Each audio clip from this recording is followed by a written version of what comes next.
Naalarma na ang Department of Education sa sunod-sunod na karahasan sa mga eskwelahan. Kaya naman pinag-utos na nito ang pag-iigpit sa seguridad sa mga paaralan.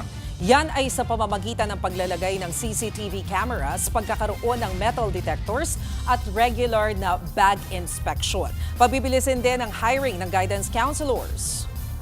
Paliwanag ni Education Secretary Sani Angara, hindi dapat baliwalain ang mga pagbabanta sa eskwelahan. Pwede raw maharap sa parusa gaya ng expulsion, suspension at dismissal ang mga mapapatunayang sangkot.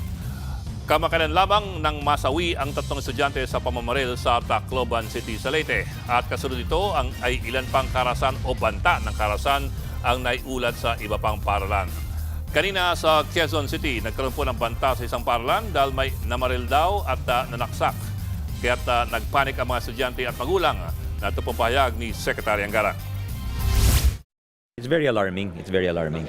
And we're not just looking at short-term measures like making our schools safe and yung security arrangements. Sabi ko yung internal arrangement, yung pakikisalimuhan natin sa mga bata, yung making sure they're part of a community.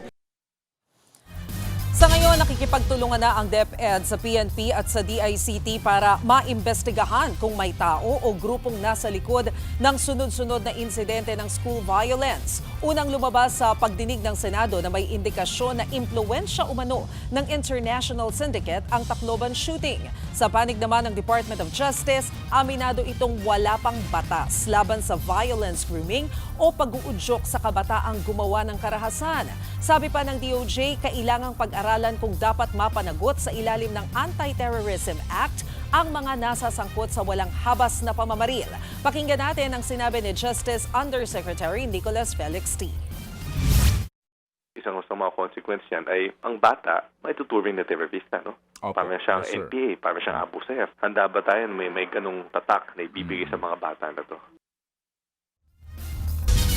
Patuloy naman pinag-aaralan ng Cybercrime Investigation and Coordinating Center ang paghihigpit sa violating online games. Nakikipag-ugnayan na sila sa mga psychologists at cybersecurity experts tungkol sa issue na ito.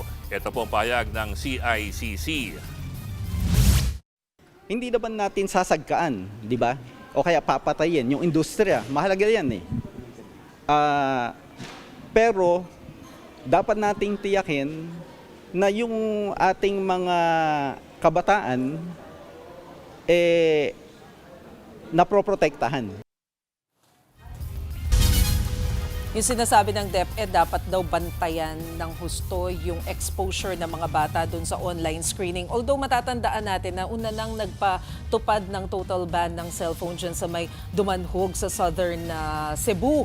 Tapos ang sinasabi nga ng LGU, kapag ka daw nakita na gumagamit ng cellphone, i-confiscate. Pag nakita sa school, isasauli by end of school year na. So dun medyo alanganin yung Malacanang. Well, yung bantayan talaga begins at home. In the same way that a lot of the safeguards that you want to put in place, they all begin at home. Yes. You do not devolve that responsibility to the school.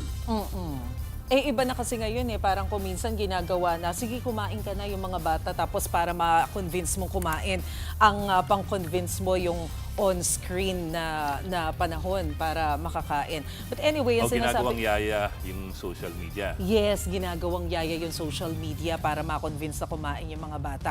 Pero ang isang ipinupuntubok ng PNP, ang hirap kasi na tig-itig-isang police o personnel, security personnel per school. So, bawat eskwelahan. Kasi sa dami ng public schools, paano mo babantayan lahat yun nationwide? Oo.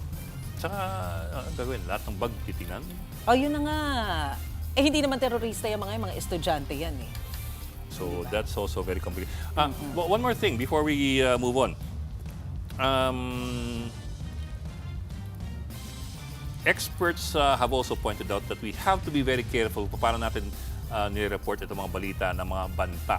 Dahil ng mga banta sa social media. Yes. Kasi yung iba, nagbabanta sa social media, pampabibo, pampasikat, o kaya, para copycat.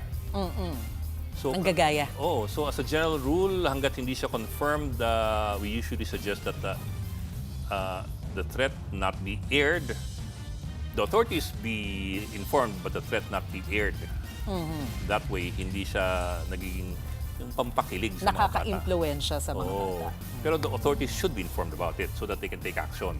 Ayun. But the public does not have to know until it's resolved. Mga kapatid, Ed Lingaw po, maging maalam at may pakialam sa mga napapanahong balita sa ating bansa. Para sa mas malilimang pagtalakay at paghimay sa mga issue at headlines, mag-follow at mag-subscribe sa social media pages ng News 5.